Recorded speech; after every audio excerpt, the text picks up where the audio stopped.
Many people ask me when Bitcoin will hit this and this price. I don't care about the price. I think the price is the least important part about Bitcoin.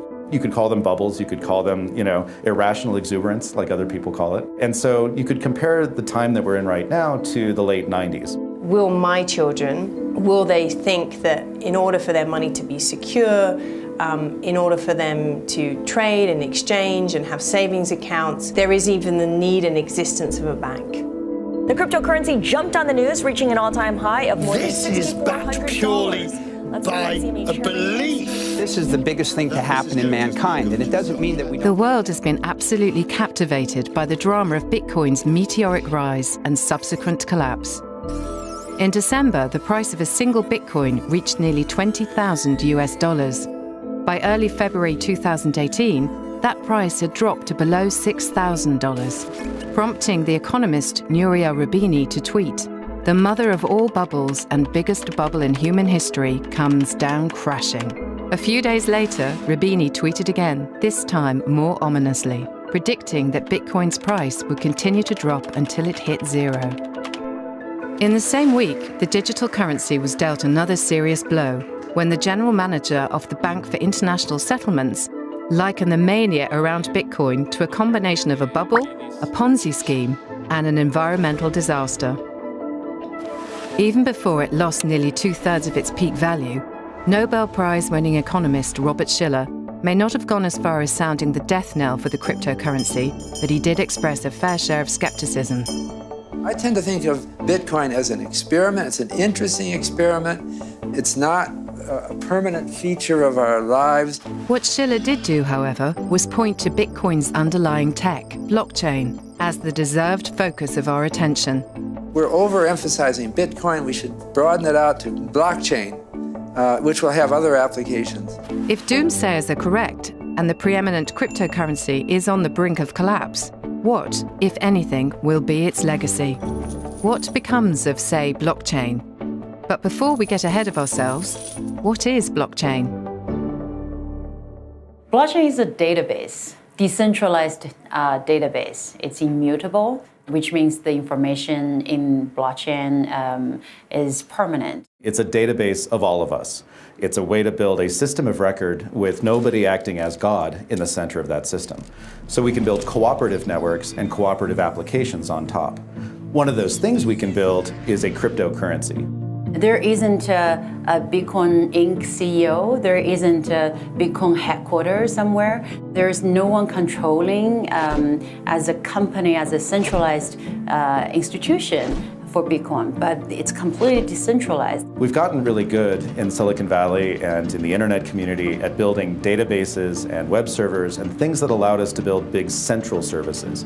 Think Uber, right? Think PayPal. But we didn't really make it easy to build decentralized systems. And so blockchain technology and the decentralized web, which is what we're getting, it really are a way to get there. I mean, I think the blockchain is going to do really interesting things around the transfer of value. But this idea that it's like a decentralized system that's going to completely bypass the banks, I don't understand where that hype is coming from, because the banks are the first to use the technology just to make the transfer of value more efficient. Whereas a lot of the discussions in the cryptocurrency community focus on how do we avoid the banking system, how do we create an alternative to it, banks themselves are realizing that this underlying blockchain technology, they can use this underlying technology to automate a lot of systems that today requires a back office staff, that requires regulation and regulators watching what they're doing. These are systems that help prevent a lot of fraud from happening in the first place, right? Prevent somebody from selling the same object twice or spending the same dollar twice. And in doing that can help make trustworthy systems and auditable systems much less expensive for many of these banks. So they can do a lot of what they do today, just faster and cheaper and with greater guarantees that the parties that they're working with will make good on their commitments. I think the question is less about the pipes and the mechanisms, but whether the notion of money and currency is fundamentally changing. So will my children, will they think that in order for their money to be secure, in order for them to trade and exchange and have savings accounts, there is even the need and existence of a bank? That, I think, is the more interesting question versus whether the blockchain is going to, get rid of the banks. I think the blockchain then becomes the technology and the tool that enables that sort of transformation in the relationship to value.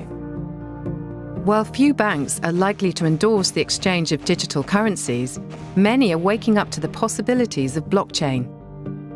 And it bears repeating that this technology was first designed to support an alternative store of value, which principally, as a system, removed the need for third parties like banks.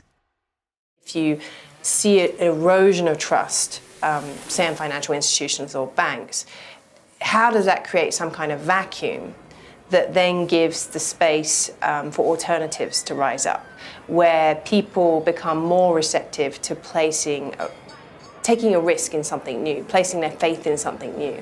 And there, I think there is very much a direct correlation that there was this trust vacuum, and these cryptocurrencies rose up, and people were more open to an alternative financial system.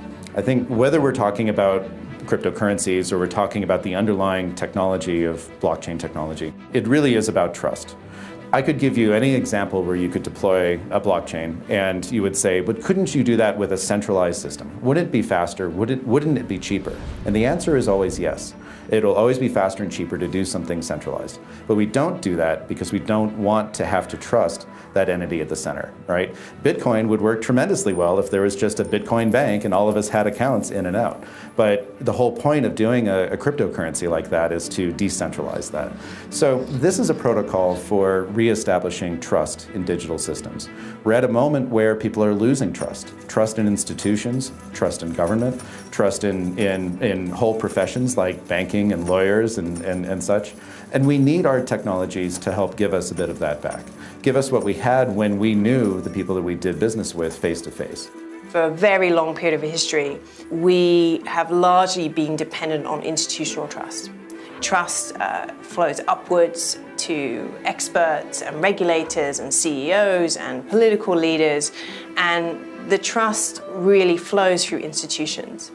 And what we're starting to see now is, of course, that trust in the institution. I'm not saying institutions aren't important, but the trust is starting to flow sideways to strangers and peers and to colleagues and even to anonymous bots.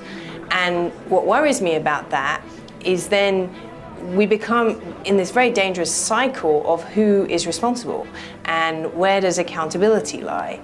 So a lot can go wrong because often individuals don't realize the responsibility they're taking on in this age of distributed trust. Where does that leave us? Are we in the early days of the internet, left to one day wonder how we ever lived without these technologies? Or will the hype around blockchain prove to be a bubble in and of itself? Amongst the evangelicals, you hear cryptocurrency is going to change everything in the world. And then you hear from skeptics, they think it's going to change nothing. All of this is just a bubble. And I think the truth must be in the middle somewhere. In some ways, it feels like 1995 in the early days of the internet, where the first bits and pieces were coming together, where the first websites were launching. People were realizing, while we could conduct commerce online, we can build communities online, and lots of excitement, lots of experiments being conducted, but still some key architectural pieces that were still in the very early days and needed to be solidified, such as the security of the connection between a website and your browser, so that you could send a credit card number and know that it wasn't going to be listened to by everybody in between, right? And so we're somewhat early days, although there are production deployments now of lots of blockchain technologies, real companies, realizing value from the application of this technology. But still early in terms of the market's understanding of it and in terms of how companies are comprehending.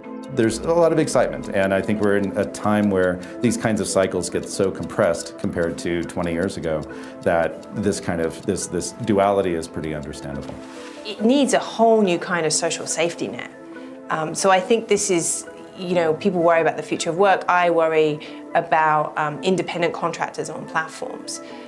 So if you don't have the institution as the default and you don't have mechanisms like health insurance and disability leave and parental leave, whatever it is. What is that new social safety net underneath the distributed network?